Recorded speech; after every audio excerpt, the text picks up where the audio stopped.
Hey everybody, it's Jeremy, and welcome back to turn 26, I think, of Pokemon Gold.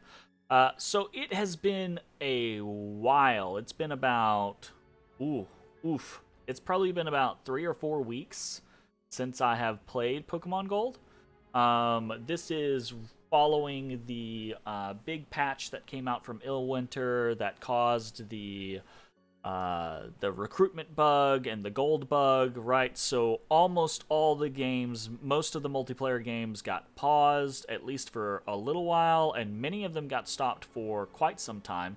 We actually paused the Pokemon Gold game for a while longer because some of the modding commands are still broken, which is causing some issues with the way some of the skills work, some of the attacks work with some of the Pokemon. But we've started the game back up, even though that is still not fixed necessarily. So basically, we started it up because it was getting to the point to where otherwise the game was just gonna die, right? People were just gonna lose interest. So we're starting it up and we're going at a slow pace, right? I think right now the turn timer is set to like 3 days or something like that. Just to make sure that we, keep the game going and hopefully everything gets fixed in a timely manner.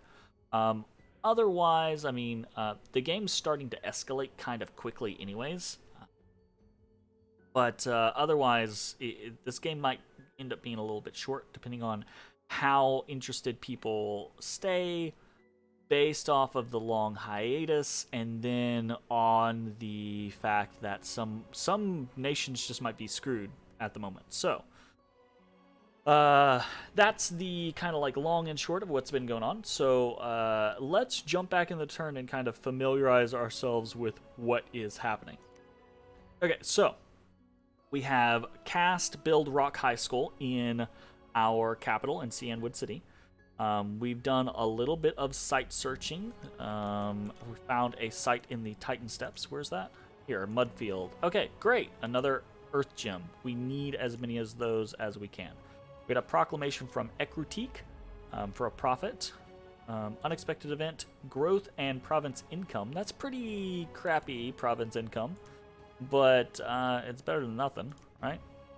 Worldwide event has occurred. Oh, Throne of Gaia. Okay. Got some battle afflictions cured. We've got some brigands defeated. And we've got 18 Mareeps promoted in the Impassable Mountains. So we've got a block of Mareeps that are starting to get promoted, which is great, right? When these guys get to 90, they start generating gold. That's fantastic. Okay, so I have taken the turn already.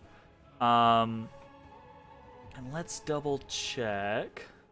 Yeah, okay, so what is going on? I'm going to break this kind of out into a couple different sections. We're going to go into, well, no, I don't think we have too many. Well, here. We're moving Chuck and his force up into Griffin Rock. So I've had a couple of communications with the ruler of Violet City, with the ruler of Saffron City. And basically what's been happening is one, Violet City is huge, but people are starting to get really scared of Olivine City's Steelixes, because they're kind of crazy. They're more than a little OP. They're not necessarily the most dangerous things in the game right now, but they are very top of the list, or towards the top of the list, right? And that's because, again, they have very high protection, they have very high magic resist, they have crazy high earth magic. As a base, they have fear, slash resistance, pierce resistance, pretty much shock immune. They are susceptible to fire and cold. They're pretty much poison immune. They also trample, and they're size 6. They have a crap ton of hit points. Right? They have berserking built in. They have stealthy built in. These guys are insane. And this guy is he has a bless on them. Olivine City has a regeneration bless on them, basically. And I think a protection bless. So I think they got a hard skinned regeneration bless. So they're pretty insane. And they are sacred. They can't bless themselves, but he has them walking around with holy water, basically. So these boyos are bad. Now, we are moving into Saffron's territory, mostly because Saffron has said, hey, come take my shit, because I would rather you have it than Olivine have it. And that's what we're going to do initially. If Olivine wants to fight us over it, then we'll fight him over it. But what is also happening is Violet has said, hey, I'd like to get rid of Olivine and those crazy, scary Steelixes, so would you like to go in on Olivine with me? So now, I'm not dedicating myself to a total war or anything like that. We're going to see what goes on, but I feel relatively okay-ish, primarily because my Machokes and my Machamps hit incredibly hard. So I think, and part of because of the way my nation works, right? Having these blocks, this block of 50,000 shiny Machokes that are getting blessed by my freaking rainbow bless, right? My little rainbow bless here. I think they are like they'll take a Steelix, right? And they'll beat that Steelix, more than likely they'll beat that Steelix. Because the only real thing the Steelix has going for it is the whole crazy high armor, crazy high regeneration, crazy high hit points. I say the only thing. They got a lot going for them. But we can still punch them, because we punch very hard, right? I think initially, at least, right? Because I don't think he's doing Temper Flesh. Initially, we can probably take him by surprise and kill 1 or 2 Steelixes. After that is where we're going to have a problem. We might actually, pretty shortly, we might start switching over to Cyanwood City Swimmers, because we can do Frozen Heart Spam with them. But for now, we are going to just move Chuck's army in, and we're gonna focus on taking Saffron City's lands, and we're gonna see how this war progresses, and go from there. In the meantime, we are continuing what we already had done, right? We are recruiting in mostly Cyanwood City and Impassable Mountains. Then we're going to focus in Viridian City, and Kunal is going to be last, right? And our goal here is to continue to build out our Mage Corps, right? Right now we're fishing for Priest 3s, Divine 3s, so we can get another good commander. We have one over here with Robodan, and Urborn is a shit command. He didn't get Earth 3, and he didn't get Divine 3, so we hate him. So we're looking for a third one there. We're getting some more prodigies just so that we can continue our... I need to actually check this real quick. Make sure we're entering the right site. So we want to enter the high school. So Pokemon High School is 8 experience per turn. This is when it starts to really kind of turn on. And don't get me wrong, like if we can get up to Instruction 7, right? Building a rock university is insanity, right? That's so much experience. That's 16 experience. This is 32 experience. But 16 is kind of 8 is the sweet spot, right? 8 is where it really starts to matter. Or so far in my games, what I've seen, 8 is where it matters. Everything else after that is kind of like that's icing on the cake. Okay.